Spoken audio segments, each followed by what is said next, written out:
Hello, all you happy innovators out there. Are you having a good week? I hope you're having a good week. I'm having a pretty good week. Actually, it's been a pretty good year, you know? The year of S-Gons is almost done. I'm working on the last track right now. I am finally finishing that project. 12 songs, 12 months. And I'm working on the final month right now. So, wrapping that up. And I'm really glad because it was a lot of work. But it was a lot of fun too. So, I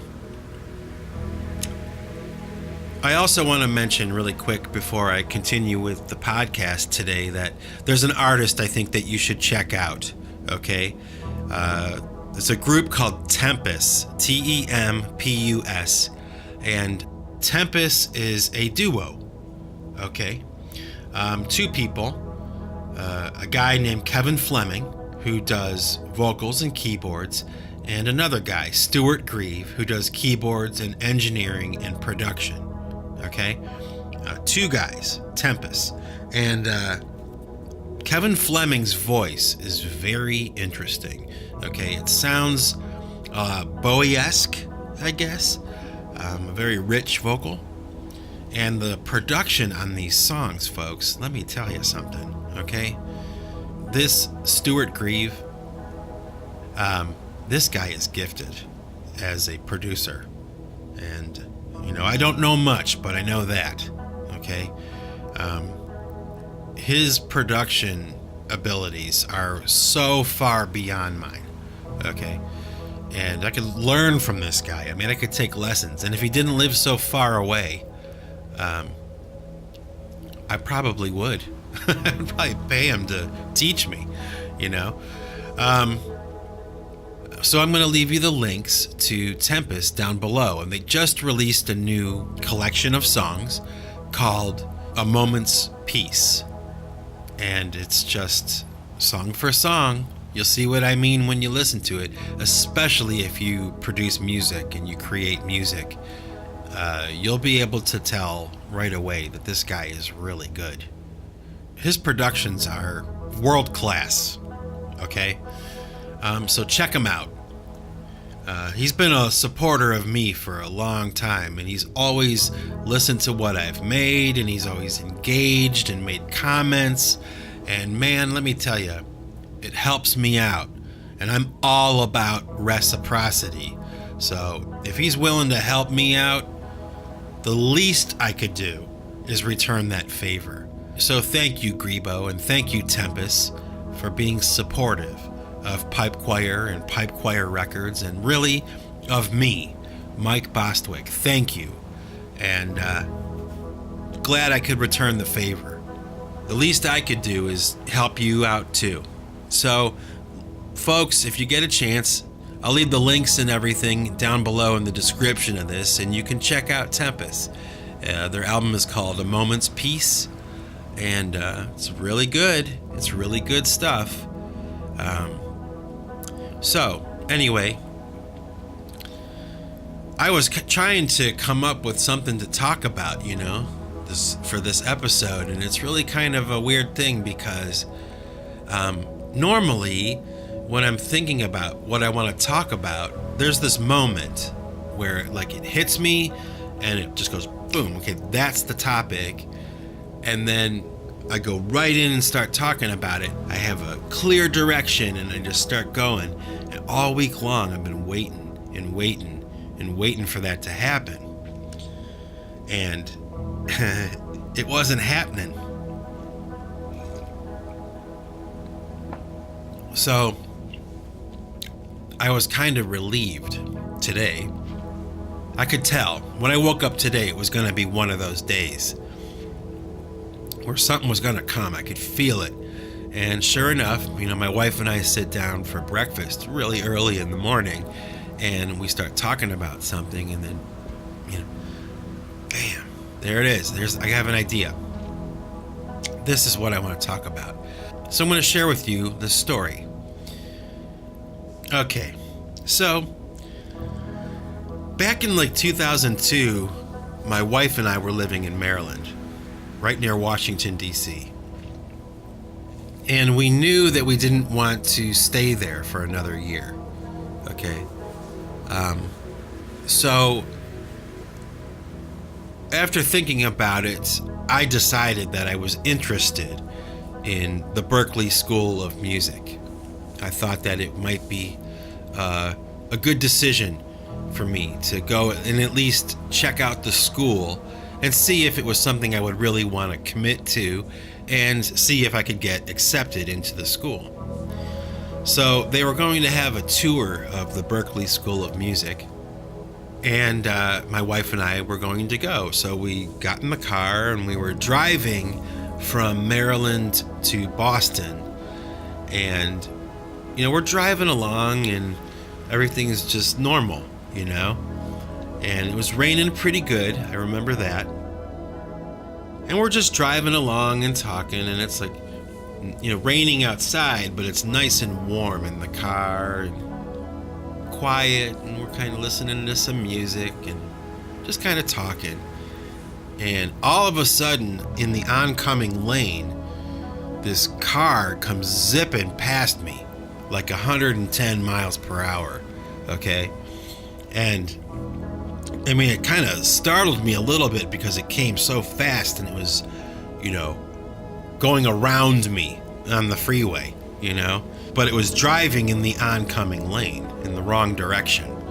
And it was going like 110 miles per hour. It had to be. It was flying past me, okay? And, just as soon as it passed us, I kind of said to my wife, like, what an idiot, man. It's like raining, that person's going to get killed. And it was like almost as soon as I said that, okay, this car hydroplanes, okay, and it hits the barrier on the side of the freeway, and it didn't flip over, okay, but it almost did, and it smashed into the railing, and it kind of flew in the air for maybe 5 feet off the ground, okay, and it slams into the ground and skids back into the barrier. It smashes into the barrier and comes to a stop. Well, so I pull over on the side of the road and I get out of the car and I'm walking over to this car, okay, and I notice that the dome light is on in the car and the airbag had gone off, so I couldn't see a person in the car. I couldn't make out the shape of a person. All I saw was this dome light with this cloud of dust that filled the car, okay? So as I'm walking up to the car, I can't see anybody. I can't see what's in the car, okay? And right when I walked up to the car to grab the door handle and open the car door, I froze for a moment and I thought to myself, I'm not sure what I'm going to see when I open this thing, So I have to kind of pause for a moment and prepare myself for, at this point, really anything, okay? And it was a little scary, I'll admit that. It was a little creepy because you just don't know what's going to be in there. Well, right when I opened the door, this girl pushes the door open and kind of falls out of the car a little bit, stumbles out of the car, and she was totally hammered, snockered, drunk, and she starts stumbling around and mumbling incoherently and just kind of dazed, and I guide her over to this guardrail and I have her sit down and I call my wife over, hey, come over here and take care of her, just keep an eye on her, make sure she stays sitting down, she doesn't get up and walk into traffic or something. And so my wife goes over and takes care of that, and then the traffic had started to back up a little bit because everybody behind us had slowed down and they'd seen this, and there's this car in the middle of the road, right? So I start kind of directing traffic, all right? And this truck pulls up and hey, is everybody okay? And I'm like, hey, do you have a phone? Because at the time, my wife and I, for one reason or another, didn't have our phone with us. And this trucker, calls it in, 911. And so there I am, directing traffic. My wife is over here, playing nursemaid to this lady that's, just gotten this major accident. And we're just kind of, dealing with it, kind of took control of the situation. And everything went fine. Traffic was flowing until the ambulance came and the police came, and then we just kind of explained what happened, what we saw, and we were free to go, So we got in the car, we're back on the road, and it was just so strange, okay? Like 1 minute we're driving down the road, everything's calm and quiet, right? 2 seconds later, I'm outside the car in the rain, directing traffic, dealing with this situation. And then a few minutes after that, I'm back in the car, right where we began, warm, quiet, just driving along, And it was really weird. It was just really weird. A strange situation that we were kind of thrust into, or I should say was thrust upon us, and we had to deal with it, And when I think about that story now, what comes to me is just how weird it was that we handled that situation as well as we did. Because we're not EMT workers. We have no experience like that, okay? But the situation was thrust upon us and we handled it the way we did. And it's just kind of a little shocking to me that it went the way it did, okay? Because I think that if it were planned or something, I wouldn't have handled it as well. It just was what we had to deal with at that moment, and we did it really well, okay? And I guess I'm telling the story really because it makes me think about this, okay?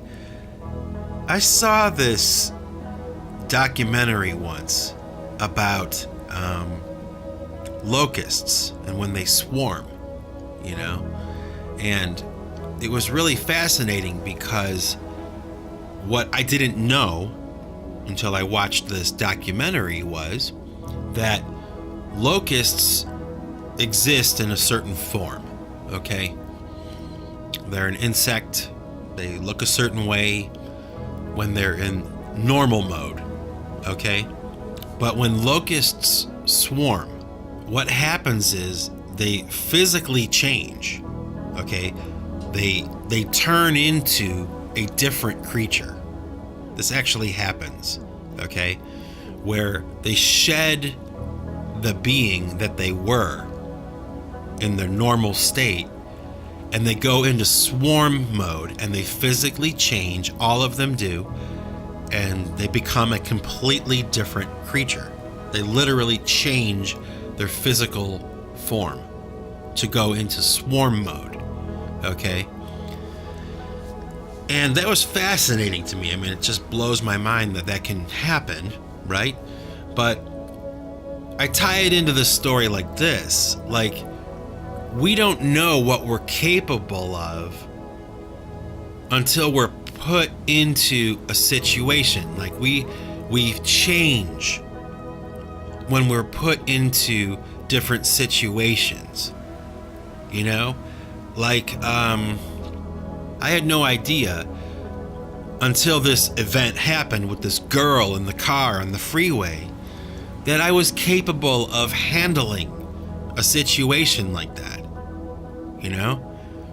Like, if you would have asked me if I were capable of it, I would have said no. But it wasn't until I was in the situation, literally in the middle of it, that I realized that there was some part of my being and my brain that can handle and cope with that kind of situation. And it surprised me about myself. I still am kind of intrigued by that there's me in the normal state that I'm used to.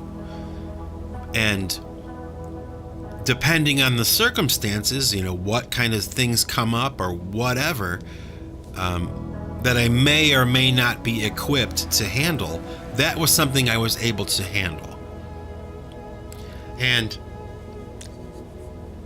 it just surprises me about myself, because that's just not something I would imagine myself being capable of.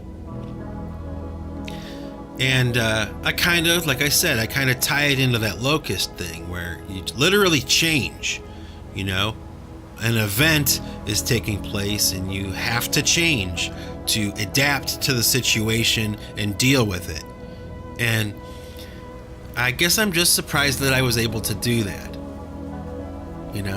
Much like those locusts, they change. They literally change when the circumstances change. And that's kind of what it was like for my wife and I. We just kind of clicked into a different mode. It was a side of our personalities like that we were both kind of surprised by, especially after the fact when the adrenaline wore off and we're calmed down and everything's back to normal again, and we were reflecting on it. It was just really strange.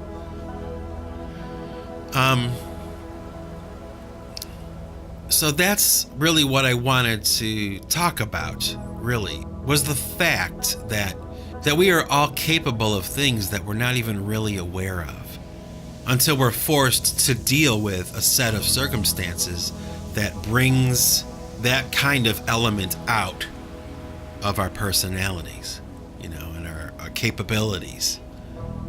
It just is really one of those things.